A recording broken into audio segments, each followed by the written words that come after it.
रुको, अपने नबी की शान सुनते जाओ। एक मरतबा हज़रत बिलाल रज़ी अल्लाह ताला अन्हो से किसी ने पूछा कि आपने पहली मरतबा नबी करीम सल्लल्लाहु अलैहि वसल्लम को कैसे देखा? तो हज़रत बिलाल रज़ी अल्लाह ताला अन्हो फरमाते हैं कि मैं मक्के के लोगों को बहुत ही कम जानता था, क्योंकि ग़ुलाम था और अरब में ग़ुलामों से इंसानियत सोच सलूक आम था। उनकी इस्तिताअत से बढ़कर उनसे काम लिया जाता था, तो मुझे कभी इतना वक्त ही नहीं मिलता था कि मैं बाहर निकल के लोगों से मिलूं। लिहाजा मुझे हजूर पाक सल्लल्लाहु अलैहि वसल्लम या इस्लाम या इस तरह की किसी चीज़ का कतई इल्म न था। लेकिन एक मरतबा क्या हुआ कि मुझे सख्त बुखार ने आ लिया।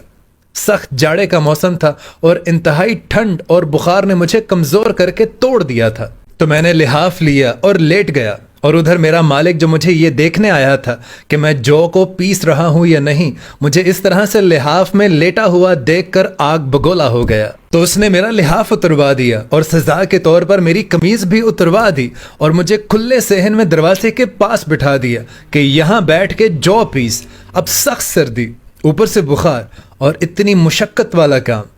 मैं रोता जाता था और जौ पीसता जाता था। कुछ ही देर में दरवाजे पर दस्तक हुई। मैंने अंदर आने की इजाज़त दी तो एक निहायत मुतय्यन और पुरनूर चेहरे वाला शख्स अंदर दाखिल हुआ और पूछा कि जवान क्यों रोते हो? तो मैंने जवाब में कहा कि जाओ जाओ अपना काम करो, तुम्हें इससे क्या, मैं जिस वजह से मर्जी रहूं। यहाँ पूछने वाले बहुत हैं लेकिन मद्दावा करने वाला कोई नहीं। तो नबी पाक सल्लल्लाहु अलैहि वसल्लम ये सुनकर चल दिए, और जब नबी करीम सल्लल्लाहु अलैहि वसल्लम वापस जाने लगे तो मैंने कहा कि बस, मैं ना कहता था कि यहाँ पूछने वाले बहुत हैं लेकिन मद्दावा करने वाला कोई नहीं। लेकिन नबी पाक सल्लल्लाहु अलैहि वसल्लम हज़रत बिलाल के ये अल्फाज सुनकर भी आगे चलते रहे। तो हज़रत बिलाल फरमाते हैं कि जो दिल में हल्की सी उम्मीद जागी थी कि ये शख्स कोई मदद करेगा, वो भी गई। लेकिन बिलाल को क्या मालूम था कि जिस शख्स से अब उसका वास्ता पड़ा है वो रहमतुल आलमीन है। बिलाल कहते हैं कि कुछ ही देर में वो शख्स वापस आ गया और उसके हाथ में एक गरम दूध का प्याला और दूसरे में खजूरें थीं। उसने वो खजूरें और दूध मुझे दिया और कहा कि तुम ये खाओ और पियो और जाके सो जाओ। तो मैंने कहा कि ये जौ कौन पीसेगा?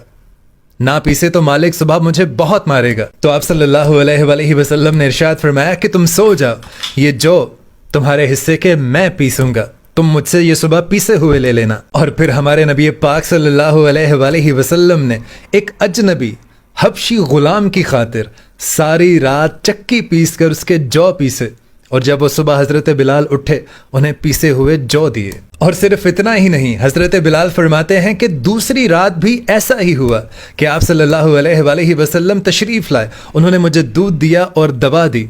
और फिर तीसरी रात भी जब तक मैं ठीक नहीं हो गया, आप सल्लल्लाहु अलैहि वसल्लम मेरे लिए, मैं उनके लिए अजनबी था, वो मेरे लिए जौ पीसते सारी रात बैठकर और मेरे लिए दवा और गर्म दूध लेकर आते, और मैं सारी रात आराम करता और नबी करीम सल्लल्लाहु अलैहि वसल्लम मेरे लिए सारी रात जौ पीसते। और जब हज़रत बिलाल रज़ी अल्लाह तआला अन्हु को पता चला कि ये रहमतुल आलमीन है, ये हमारे नबी करीम सल्लल्लाहु अलैहि वसल्लम है, तो तब उस लाफानी इश्क ने जन्म लिया।